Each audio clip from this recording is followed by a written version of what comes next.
Hello नमस्कार दोस्तों and good morning to all of you. कैसे हैं आप सब? तो चलिए फिर शुरू करते हैं 7 अक्टूबर 2025 का करंट अफेयर। तो सबसे पहला न्यूज़ और करंट अफेयर है दोस्तों यूपीएससी के बारे में, यूनियन पब्लिक सर्विस कमीशन, है ना। तो इसमें न्यूज़ क्या आ रहा है दोस्तों? इस न्यूज़ में ये है दोस्तों ना, अभी जो 2025 से लेकर 2026 जो है, जो यूपीएससी है, ये अपना मतलब एक सेनेटरी मतलब ईयर मना रहा है। मतलब इसके 100 साल पूरे होने वाले हैं ना इस समय, तो उसी के लिए ये मना रहा है। तो अभी हाल फिलहाल में 2025 में इसका जो है 99th फाउंडेशन डे मनाया गया है ना। तो थोड़ा सा हम लोग जान लेते हैं यूपीएससी के बारे में पूरा, है ना। अब यूपीएससी क्या है दोस्तों? UPSC union public service commission, ये एक ऑटोनोमस बॉडी है, ठीक है, जो कि मतलब डायरेक्टली मतलब प्रेसिडेंट को, मतलब जो इंडिया के प्रेसिडेंट है उन्हीं को रिपोर्ट करती है, ठीक है। और अभी हाल फिलहाल में 2025 में 1 अक्टूबर को इसका 99 फाउंडेशन डे मनाया गया। और उसके अलावा दोस्तों 2025 से लेकर 26 तक यूनियन पब्लिक सर्विस कमीशन जो है मतलब एक सेनेटरी ईयर माना रहा है। मतलब क्योंकि 2026 में इसका 100 साल पूरा हो जाएगा सर्विस का, ठीक है। और इसी दौरान जो 99 फाउंडेशन डे था, तो जो मतलब इसके है चेयरपर्सन है, उन्होंने मतलब अजय कुमार जी जो हैं, उन्होंने माई यूपीएससी इंटरव्यू पोर्टल का भी मतलब लॉन्च किया है। इसके तहत क्या होगा दोस्तों, जितने भी सीनियर आईएएस ऑफिसर होंगे ना, वो सब इसमें जुड़े होंगे। तो वो लोग अपना सर्विस का एक्सपीरियंस हो गया, या फिर आप समझ लीजिए मतलब उनके इंटरव्यू से एक्सपीरियंस, इंटरव्यू वाला जो एक्सपीरियंस था, या फिर मतलब एग्जाम वाला जैसे भी है ना, वो सारा सर्विस और इंटरव्यू सारा एक्सपीरियंस वो लोग शेयर करेंगे। जिससे क्या होगा ना, जो भी बच्चे मतलब यूपीएससी की तैयारी कर रहे हैं, सिविल सर्विसेज की तैयारी कर रहे हैं, तो उनको एक मोटिवेशन मिलेगा, उनको एक आइडिया मिल जाएगा, ठीक है। अब ये जो यूपीएससी है दोस्तों, यूनियन पब्लिक सर्विस कमीशन, इसका फाउंडेशन जो है दोस्तों 1 अक्टूबर 1926 में मतलब ब्रिटिश जो इंडिया थी उसके दौरान हुआ था, ठीक है, as a public service commission, ठीक है। और इसका हेडक्वार्टर कहाँ पे दोस्तों? तो न्यू दिल्ली में, ठीक है। अब ये जान लीजिए, ये कॉन्स्टिट्यूशनल बॉडी है, तो मतलब इसका कुछ ना कुछ तो पार्ट या फिर मतलब आर्टिकल होगा मतलब कॉन्स्टिट्यूशन में। तो ये कॉन्स्टिट्यूशन जो हमारा इंडिया का संविधान है, उसमें जो 14th पार्ट आता है उसमें है। और उसके अलावा मतलब 14th पार्ट में आर्टिकल 315 से लेकर 323 तक यूपीएससी के बारे में बताता है, और प्लस स्टेट में जितने पब्लिक सर्विस कमीशन है उसके बारे में भी बता रहा है, ठीक है। तो सबसे पहले हम लोग जान लेते हैं आर्टिकल 315। ये क्या कहता है दोस्तों? ये कहता है कि मतलब यूनियन में यूनियन पब्लिक सर्विस कमीशन होगा, और जो स्टेट्स होगा उनके लिए स्टेट पब्लिक सर्विस कमीशन होगा, और बाकी सारी कंडीशन इसके मतलब इसमें डिफाइन किया गया, प्रोविजन सारे इसी में दिए गए हैं, ठीक है। उसके बाद 316 क्या कहता है दोस्तों? 316 जो जिसके मेंबर होंगे ना यूपीएससी के, यूनियन पब्लिक सर्विस कमीशन के, उनके अपॉइंटमेंट को लेके, और उसके मतलब उनके जो टेन्योर होंगे उनको लेके। टेन्योर इन सभी मेंबर्स का क्या होगा? 6 साल या 65 साल। मतलब अगर 6 साल मतलब उनका टेन्योर है, पर अगर 65 साल की एज उससे पहले पूरा कर लिए तो वो रिटायर हो जाएंगे। मतलब जो भी पहले हो जाए, मतलब या तो 6 साल की सर्विस पूरी हो जाए, या तो 65 साल की उम्र पूरी हो जाए, ठीक है। और चेयरमैन जो होते हैं अपॉइंटेड बाय प्रेसिडेंट, ठीक। उसके बाद आपका आ गया 317 आर्टिकल। 317 क्या कहता है दोस्तों? ये एक तरह से 317 मतलब खतरा, ठीक है। इसमें क्या है, जो जितने मेंबर हैं यूपीएससी के, यूनियन पब्लिक सर्विस कमीशन के, उनके रिमूवल और सस्पेंशन वाली चीज़ होती है इसमें, ठीक है।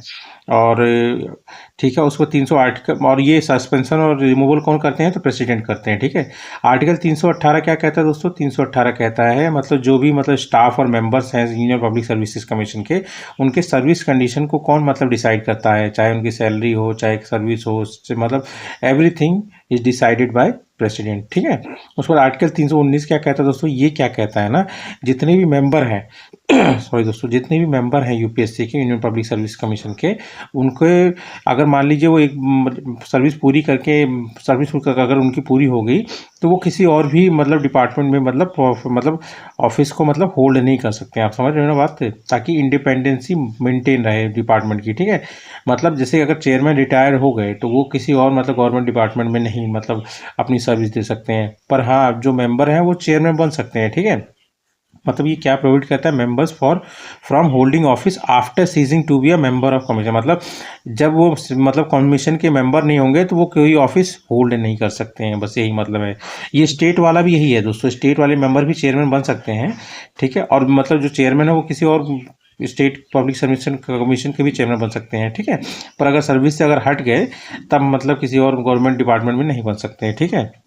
उसके बाद आपका हो गया 320 आर्टिकल। ये क्या कहता है दोस्तों, ये यूपीएससी के सब फंक्शन के बारे में बताता है, यूनियन पब्लिक सर्विस कमीशन के फंक्शन के बारे में बताता है कि जैसे कि मतलब गवर्नमेंट को एडवाइस करना कि रिक्रूटमेंट के लिए या प्रमोशन के लिए या फिर कोई डिसिप्लिनरी मैटर है उसके लिए, ठीक है, या फिर कहीं एग्जाम कंडक्ट कराना, जैसे सिविल सर्विसेज हो गया, नेशनल डिफेंस अकेडमी वाला जो हो गया, ये सारे एग्जाम्स जो है सिविल सर्विसेज वाले ये यही कंडक्ट कराता है, मतलब एग्जाम कंडक्ट कराना या फिर गवर्नमेंट को एडवाइस देना रिक्रूटमेंट में, ठीक है। उसके बाद आर्टिकल 321 क्या कहता है दोस्तों, आर्टिकल 321 कहता है कि मतलब अगर यूपीएससी के फंक्शंस को अगर एक्सटेंड करना है तो ये पावर किसके पास है, ये पार्लियामेंट के पास है। पार्लियामेंट ही UPSC union public service commission के फंक्शंस को एक्सटेंड कर सकती है, ठीक है। आर्टिकल 322 क्या कहता है दोस्तों, आर्टिकल 322 कहता है जो भी यूनियन पब्लिक सर्विस कमीशन का एक्सपेंस होगा वो सारा का सारा जो कंसोलिडेटेड फंड ऑफ इंडिया है वो मतलब उसके ऊपर चार्ज होगा, ठीक है, charge to consolidated fund of India, ठीक है। उसके बाद लास्ट आर्टिकल जो है मतलब आपका 315 से 23 है ना, हाँ 315 से 323, 323 कहता है दोस्तों जो भी एनुअल रिपोर्ट होगी, मतलब जो भी यूपीएससी ने पूरे साल भर काम किया है जिसका इस कमीशन ने, वो सारी सारी रिपोर्ट मतलब एनुअली एक रिपोर्ट बना के वो हर साल मतलब प्रेसिडेंट को मतलब आपको देना पड़ेगा, मतलब सबमिट करना पड़ेगा, ठीक है। और यूपीएससी में और बात देखें, यही मैं बता रहा था दोस्तों, सीनेटरी ईयर का मतलब सेलिब्रेशन चल रहा है अभी यूपीएससी में 2025 से लेकर 2026 तक, क्योंकि 2026 में इसके 100 साल की सर्विस पूरी हो जाएगी, ठीक है। अभी 99 फाउंडेशन डे मनाया गया है, ठीक है। इसमें मेंबर दोस्तों फिक्स नहीं होते हैं, मतलब समझ लीजिए 9 से 11 होते हैं, मतलब लगभग लगभग चेयरमैन प्लस, है ना। और टेन्योर इनका 6 साल 65 साल, वही मैंने बताया 6 साल की सर्विस हो जाए या 65 साल की उम्र, जो भी पहले हो जाएगा वो रिटायर्ड हो गए, ठीक है। और ध्यान रखिए जो पब्लिक सर्विस कमीशन का आइडिया है दोस्तों, ये जो एक मतलब पहले चलता था royal commission on superior civil services, ठीक है।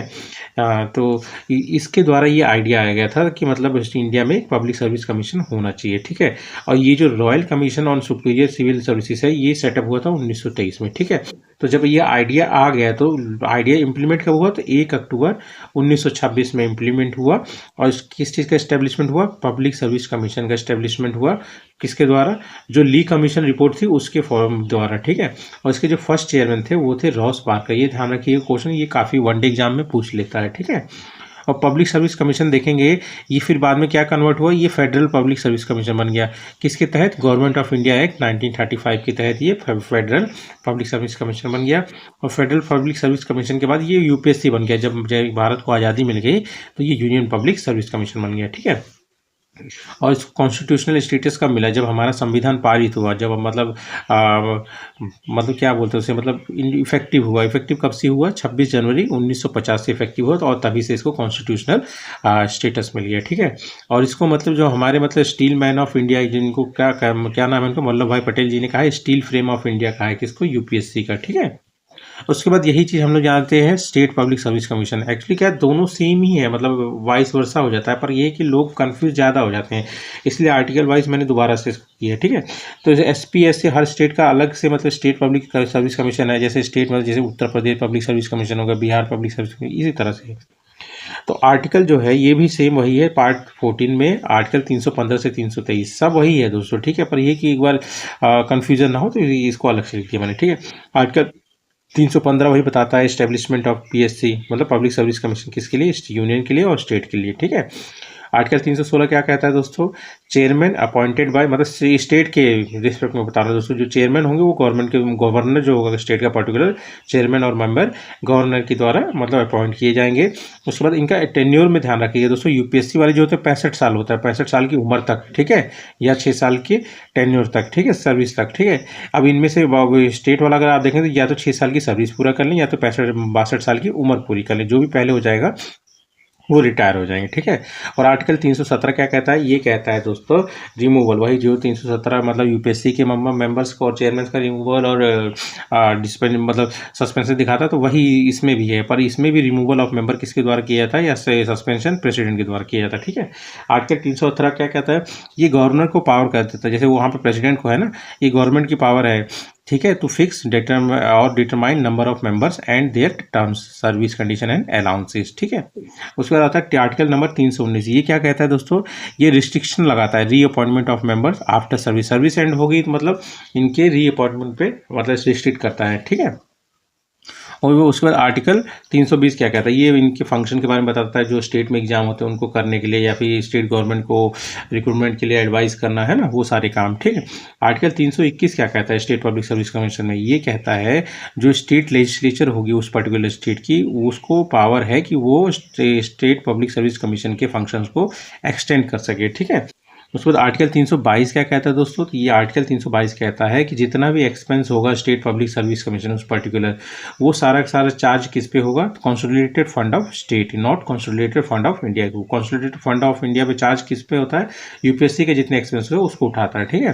फिर आर्टिकल 323 मतलब स्टेट पब्लिक सर्विस कमीशन के रिस्पेक्ट में, तो ये समझ लीजिए जो एनुअल रिपोर्ट होगा, जो स्टेट पब्लिक सर्विस कमीशन ने साल भर काम किया, वो पूरी रिपोर्ट बना के वो गवर्नर को हर साल देंगे और गवर्नर फिर स्टेट लेजिस्लेचर में उसको शो करेंगे, ठीक है। इसके बाद सेकंड न्यूज़ और सेकंड करंट अफेयर क्या है दोस्तों, ये है विंग्स ऑफ वैलोर। ये एक बुक है दोस्तों जिसके ऑथर है मतलब स्वप्निल पांडे जी हैं, ठीक है। ये इस बुक में है मतलब जो इंडियन एयरफोर्स की जितनी कहानियां हैं इंपॉर्टेंट सारी, तो इसमें मतलब वही इंडियन एयरफोर्स से रिलेटेड जो भी वीरता वाली कहानियाँ हैं, ऑपरेशन हैं, ये सारी चीज़ें मतलब इसमें दी गई, मतलब स्टोरीज हैं इंडियन एयरफोर्स की, ठीक है। तो थोड़ा सा हम लोग इंडियन एयरफोर्स के बारे में जान लेते हैं दोस्तों। तो इंडियन एयरफोर्स जो है 8 अक्टूबर 1932 में मतलब इसका मतलब इस्टेब्लिशमेंट हुआ था एज ए एयर आर्म, किसकी, इंडियन आर्म फोर्स किसकी, एज ए एयर आर्म मतलब इसका स्थापना हुआ था, ठीक है। इसका प्राइमरी रोल तो यही था कि मतलब इंडियन एयरफोर्स मतलब जो इंडियन एयर स्पेस है उसको मतलब सुरक्षित करना, और उसके अलावा जो एरियल वॉरफेयर है मतलब जो मतलब आसमानी लड़ाइयाँ होती है उनको में रिप्रेजेंट करना मतलब इंडिया को, ठीक है, अगर कोई खतरा महसूस हो तो, ठीक है। उसका सेकेंडरी रोल इनका डिजास्टर मैनेजमेंट हो गया या पीस कीपिंग हो या फिर एयरलिफ्ट करना, जिसमें मतलब आर्मी को मतलब मदद करना, ठीक है, जैसे जवानों को इधर से उधर किसी मिशन के लिए या फिर एक्सरसाइज के लिए पहुंचाना हो, है ना। सुप्रीम कमांडर तो आप जानते ही होंगे प्रेसिडेंट ऑफ इंडिया ही होते हैं हमेशा, ठीक है, पर कमांड किसके द्वारा किया जाता है, एयर चीफ मार्शल के द्वारा, ठीक है। और ध्यान रखिए इंडिया का जो एयरफोर्स है, इंडियन एयरफोर्स, ये दुनिया की चौथी सबसे बड़ी एयरफोर्स है, फोर्थ लार्जेस्ट एयरफोर्स ग्लोबली। पहली कौन सी, यूएसए, सेकंड चाइना, थर्ड रसिया और फोर्थ कौन है, इंडिया। और इसका मोटो क्या है दोस्तों, touch the sky with glory. ये मतलब भगवत गीता से लिया गया है, ठीक है, touch the sky with glory, ठीक है।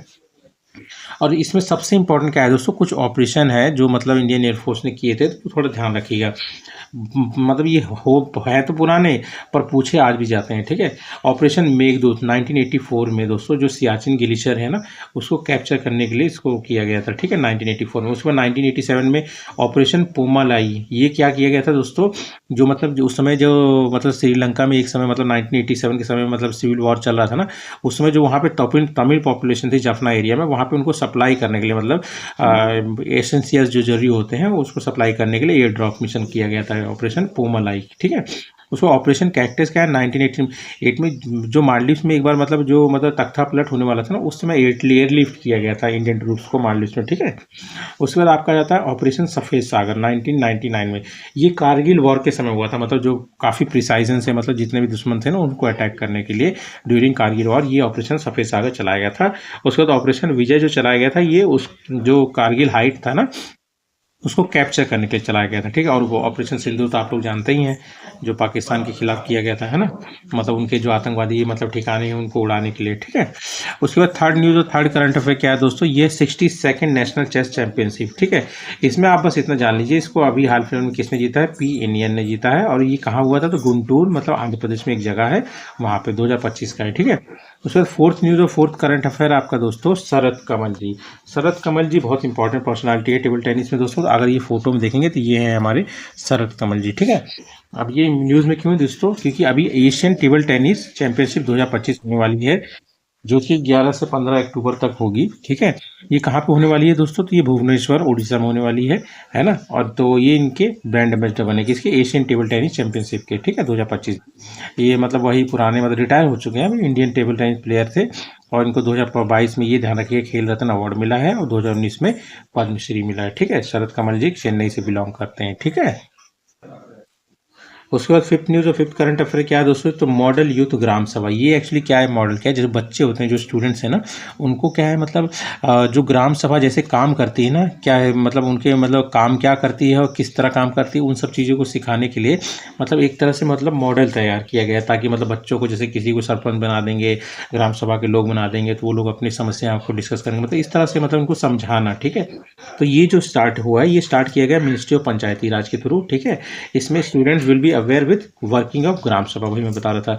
फर्स्ट फेज में जो जवाहर नवोदय विद्यालय हैं, 600 स्कूल वो, उसके बाद 200 जो एकलव्य मॉडल है ना रेजिडेंशियल स्कूल, मतलब जो शेड्यूल्ड ट्राइब्स वाले बच्चों के लिए है ना, उनके लिए है ये। ठीक है, तो ये EMRS इनको सेलेक्ट किया गया, इनके बच्चों को समझाया जाएगा। ठीक है, 9 से 12 क्लास के बच्चों को। ठीक है, और ये इंप्लीमेंट किसके द्वारा किया जा रहा है, तो ministry of Panchayati Raj, ministry of education और मिनिस्ट्री ऑफ ट्राइबल अफेयर्स सब मिलकर कर रहे हैं। वही 9 से 12 क्लास के बच्चों को ये बताया जाएगा पंचग्राम सभा के बारे में। ठीक है, उसके बाद सिक्स न्यूज़ और सिक्स करंट अफेयर क्या है दोस्तों, सिक्स न्यूज़ और सिक्स करंट अफेयर है आपका AI पावर्ड कमांड सेंटर। ये क्या है दोस्तों, इसका नाम तो डिसीजन सपोर्ट सिस्टम, इसका मतलब क्या है दोस्तों ना, जो भी मतलब बॉर्डर सिक्योरिटी फोर्स है, मतलब हमारी जो बॉर्डर सिक्योरिटी फोर्स है, जैसे पाकिस्तान और बांग्लादेश में तैनात रहती है बॉर्डर सुरक्षा के लिए। ठीक है, तो वही सुरक्षा को और इन्हेंस करने के लिए इस सिस्टम को लाया गया है, जो कि स्टार्ट कहाँ पे हुआ है, जहाँ पे BSF का मतलब हेडक्वार्टर है दिल्ली में, वहीं से स्टार्ट हुआ है। ठीक है, अब इसमें क्या किया जाएगा, तो AI का यूज़ करके मतलब जो ये बॉर्डर है उसको और सुरक्षित बनाया जाएगा। ठीक है, जैसे कोई इन्फिल्ट्रेशन हो या फिर मतलब ड्रग्स की तस्करी हो, इन सबको रोकने के लिए। ठीक है, तो ये जो सिस्टम है दोस्तों, इसको इनॉग्रेट किसने किया है, तो इसी की जो डायरेक्टर जनरल हैं, किसके, BSF के, बॉर्डर सिक्योरिटी फोर्स के, दलजीत सिंह चौधरी जी ने इसका इनॉग्रेशन किया है।